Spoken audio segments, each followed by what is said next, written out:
Okay, so get this. Government conspiracies, time manipulation, Nikola Tesla. Sound familiar? Well, today we're diving into Project Looking Glass, the battle for the time stream. We've got excerpts from this fictional story, actually. Yeah, and it's a wild ride, let me tell you. But it's really fascinating how the author takes these really complex ideas, science, ethics, technology, and they weave them into this story that's like both thrilling and really makes you think. Right. Like, we're following this investigative journalist, Carl, and his sister Tasia, who's like this amazing hacker. They stumble upon this whole secret government project, Project Looking Glass. And let me tell you, the name is pretty fitting. It really makes you wonder, what would you do if you stumbled upon a device that could actually manipulate time itself? That's a big question at the heart of the story. Huge, right. And it all starts with this, like this chance encounter. Carl meets this guy, disheveled, obviously troubled, ex-government scientist named Mark Tomson.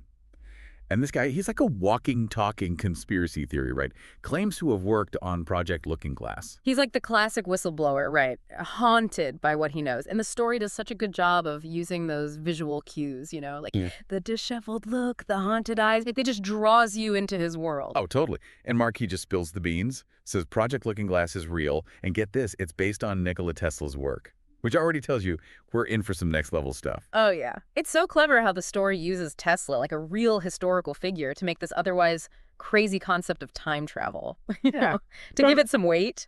Totally. So Mark says this looking glass device uses like magnetic resonance, harmonic frequencies, all very sciencey, right? To create an actual window into time. And they start by observing the present, and then bam, they're peeking into the past, even glimpsing potential futures. And the story uses just enough technical jargon to make it sound believable, even though, the science behind it is like pure fiction, right? But it's those implications of the technology. That's what's so intriguing. Exactly. And Mark, he tries to do the right thing, right?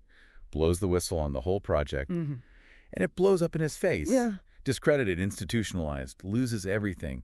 Talk about a cautionary tale. It really makes you think about the price of truth, especially when you're up against these powerful forces that are determined to keep their secrets hidden. For sure. And that's where Tasia comes in, the hacker sister.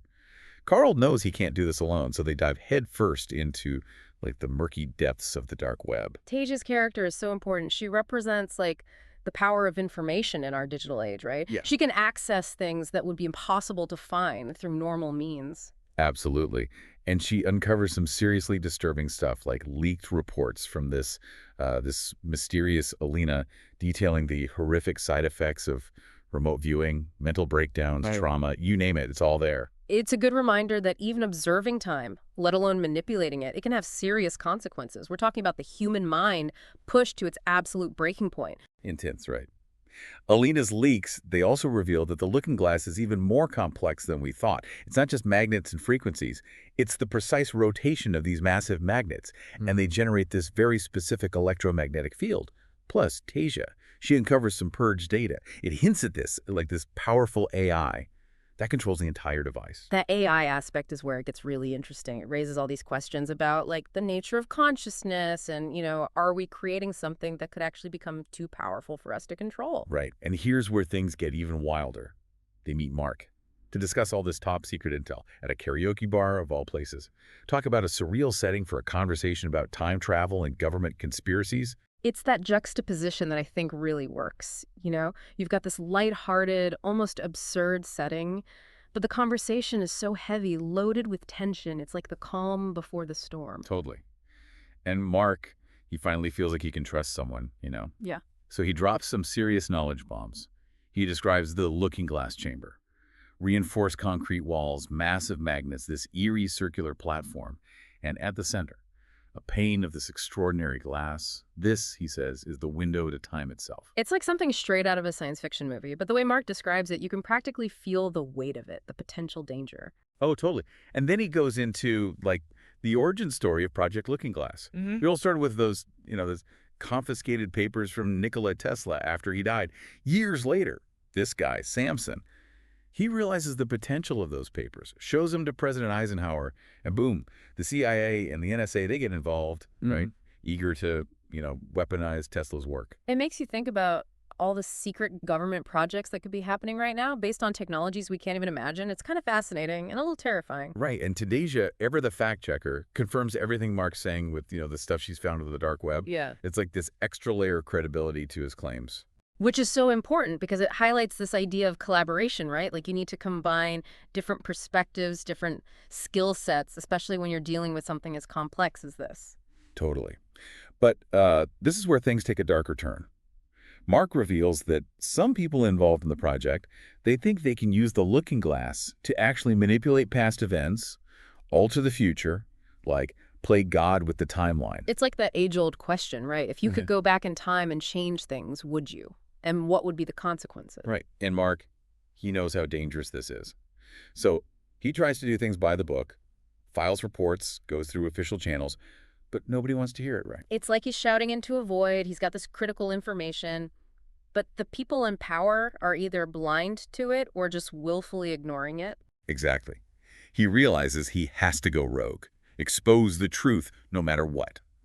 And that's when he reaches out to Carl, hoping he'll help him expose Project Looking Glass. It's a classic story. One person trying to make a difference against impossible odds. Totally. And speaking of impossible odds, Mark knows he can't do this alone. He puts Carl and Tasia in contact with 3 people inside Project Looking Glass. People he trusts. People who share his concerns. Alina, the nurse we heard about, Jonah, an engineer, and Cedric, a programmer. Talk about a motley crew. It's like the beginning of a very nerdy heist movie. So we've got this team, right? Alina, the nurse, Jonah, the engineer, and Cedric, the programmer. And things are serious. This isn't some game. Remember Mark, the whistleblower? Well, he doesn't just disappear. He turns up dead. It's a chilling reminder of the risks they're facing. Right. And the message they get. Like, it says it all. They found him this morning. He's gone. Talk about a warning, right? This is back off, or you're next. Exactly. But you think that would make Carl and Tasia, back down. But it kind of does the opposite, They feel this, responsibility to find out what Mark knew, to bring the truth to light. Well, yeah, because they're not just going to, walk away from that, right? They have to confront it head on. It's like they say, the truth will set you free, but first, it might scare you to death. Something like that. So they arranged this, super secret meeting in a park with Alina, Jonah, and Cedric. And it's intense, right? Hushed voices, furtive glances. You can, feel the paranoia. Yeah, this is where we really get to know these new characters. Like Alina, the nurse, she's seen what this project can do to people firsthand, She can't just stay silent. Right. She's seen those remote viewers push too far. And it's not a pretty sight. And then there's Jonah, the engineer. He joined the project because he thought, that they could use this technology for good. The classic idealist. Right. But he's starting to see that, the people in charge, they've got a different agenda. They always do. Don't they? And you've got Cedric. He's the one who built the AI, the one that controls the looking glass. And he's got the weight of the world on his shoulders now? Did he create a monster? Right. And they're all taking a huge risk, right? Even just talking to Carl and Tasia. Oh, absolutely. They're playing with fire here. But they know they have to do something. Yeah. So they set up this, this super secure channel, totally encrypted, like something out of Mission Impossible. Which just shows how high the stakes are. For sure. And then they get this email, and it's from, get this, Marcus, one of the remote viewers. The one who can supposedly see it all. Past, present, future, the whole 9 yards. And let me tell you, this email, it's a trip. This is where things start to get a little unconventional. You can say that again. Marcus starts talking about, get this, the Anunnaki. Okay, so we're going there. Oh, we're going there. Ancient aliens, the whole shebang. I mean, it's a popular topic, right? Ancient astronauts, lost civilizations.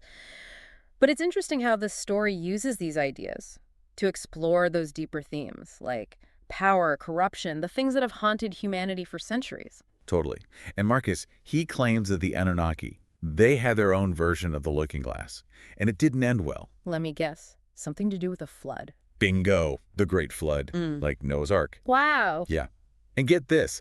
Marcus thinks the same thing could happen again because of Project Looking Glass. He says it's like it goes against nature, the grand organized design. There's that phrase again. Right, messing with forces we don't understand. But it gets even crazier. Marcus says he can take them somewhere, to a place where they can get some answers. He calls it the celestial realm. Okay, now that's a new one. Right, a dimension of, like, pure energy and consciousness. Mm. Marcus says they'll meet his, like, celestial guides there. Beings of pure light and wisdom, So are we talking angels here? basically. I know, it sounds crazy, but they're all in, right?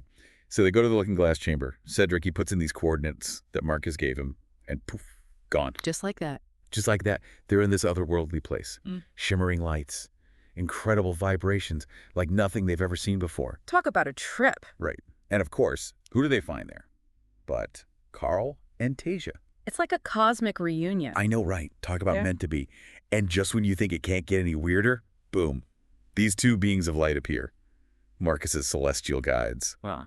Raoul and Shariah. I have to admit, I didn't see that coming. I know, right? Yeah. Talk about a cliffhanger. So here we are, celestial realm, face to face with these beings of light, Raoul and Shariah. Yeah, talk about a twist. It's like we've entered some kind of cosmic courtroom drama. Right. We go from, like, shadowy government facilities and advanced tech to this whole other dimension. And yet it all ties together. It's kind of brilliant, really. I know, right? It's like the story saying, hey, what if everything you thought you knew about reality? It was just the tip of the iceberg. Exactly. So Raoul and Shariah, they don't waste any time, right? They get straight to the point. Mm-hmm. The Looking Glass, the Anunnaki, that flood, That whole messy business. a whole shebang. And they say what Marcus has been saying, Project Looking Glass, big threat to the natural order of, well, everything. To the grand organized design, as they call it. Right, that. But I think what's so interesting is how they explain it, you know? They talk about free will, this idea that every soul has the right to choose its own path, even if it means messing up, making the wrong choices. And that's where the Looking Glass goes wrong. Because it takes that choice away. Gives a select few the power to, you know, to manipulate things, control things. And that never ends well. Never. So according to Raoul and Shariah, that's what happened with the Anunnaki, too. They messed things up so badly with their version of this time-bending tech Yeah. that it called for a hard reset. Hence the flood. Exactly. Talk about a cautionary tale. Yeah. But here's where it gets really wild.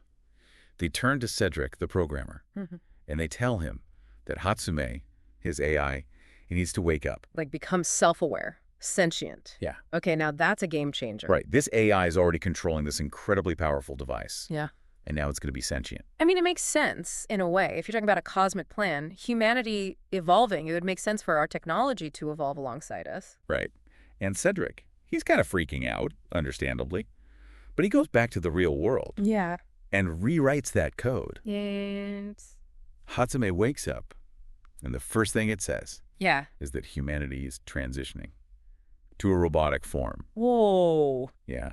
But it's not like some forced thing, you know. Hatsume is very clear about that. It's a choice. Like a next step in our evolution. Exactly.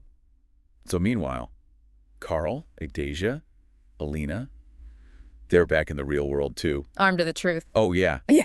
And they are ready to blow the lid off this whole thing. Like that classic showdown, right? Good versus evil. Totally.